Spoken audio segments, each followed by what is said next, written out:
Illegally US જતા મોટાભાગના immigrants અમેરિકામાં શરણાગતિ એટલે કે અસાયલમ માંગતા હોય છે, પરંતુ જૂન 2024માં બાઇડન એડમિનિસ્ટ્રેશને એક એક્ઝિક્યુટિવ ઓર્ડર અમલમાં મૂકીને મેક્સિકો બોર્ડર ઇલીગલી ક્રોસ કરી આવતા લોકોને અસાયલમ આપવાનું લગભગ બંધ કરી દીધું હતું. આ ઓર્ડર અમલમાં આવતા જ મેક્સિકો બોર્ડર પરથી થતું ક્રોસિંગ પણ 3.5 વર્ષના સૌથી નીચલા સ્તરે આવી ગયું હતું. અને હવે ઇલેક્શનને પણ ખાસ સમય નથી રહ્યો ત્યારે બાઇડન સરકાર આવતા સપ્તાહે એક મોટો નિર્ણય લઈ શકે છે, જે હાલમાં અમલી એક્ઝિક્યુટિવ ઓર્ડરને જ લગતો હોવાની પૂરી શક્યતા છે તેવું ન્યૂયોર્ક ટાઈમ્સના એક રિપોર્ટમાં જણાવાયું છે.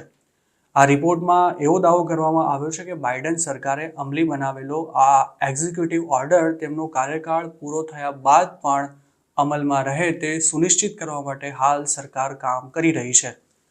હવે આ વાતનો એક મતલબ એવો પણ કાઢી શકાય છે કે હાલ મેક્સિકો બોર્ડર પર જે સખ્તી ચાલી રહી છે તે 2025માં સરકાર બદલાયા બાદ પણ યથાવત રહેશે અને તેના કારણે ઇલીગલી યુએસ જવું જરા પણ આસાન નહીં હોય. જોકે સરકારની આ કાર્યવાહીનો the American civil liberty union તેમજ ઇમિગ્રન્ટ એડવોકેસી ગ્રુપ્સ દ્વારા વિરોધ પણ કરવામાં આવી રહ્યો છે. વિરોધ કરી રહેલા લોકોનો એવો દાવો છે કે તેનાથી ઇમિગ્રેશનના કાયદાનો ભંગ થઈ રહ્યો છે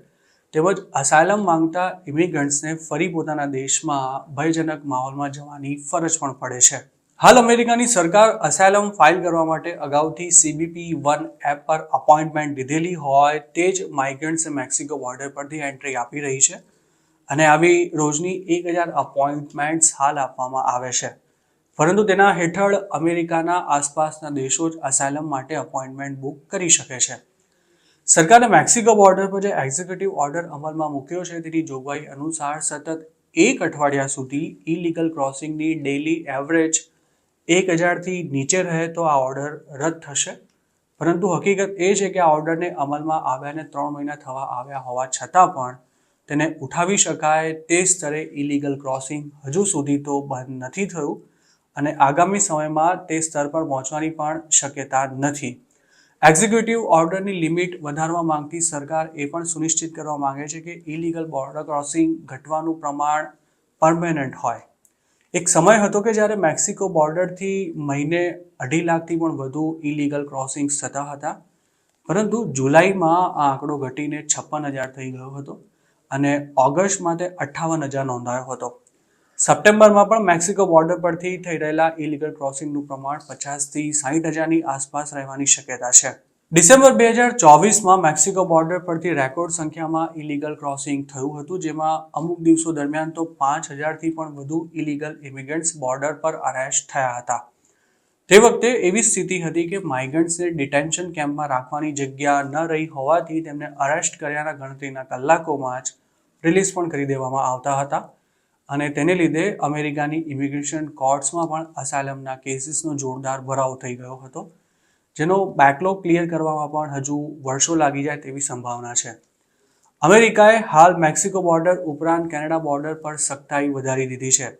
એટલું જ નહીં, મેક્સિકોની આસપાસના દેશોમાં પણ ઇલીગલ ઇમિગ્રન્ટ્સને પકડવામાં આવી રહ્યા છે અને હાલમાં જ પનામાથી ઇન્ડિયન ઇમિગ્રન્ટ્સને લઈને એક ડિપોર્ટેશન ફ્લાઇટે પણ ઉડાન ભરી હતી.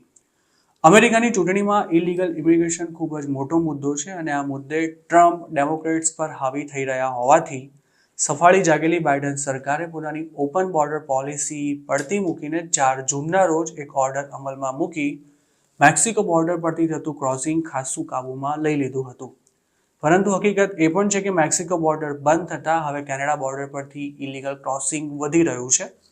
પરંતુ કેનેડા બોર્ડર પરથી અમેરિકામાં આવતા લોકોને પણ હવે આસાનીથી અસાયલમ નથી મળતું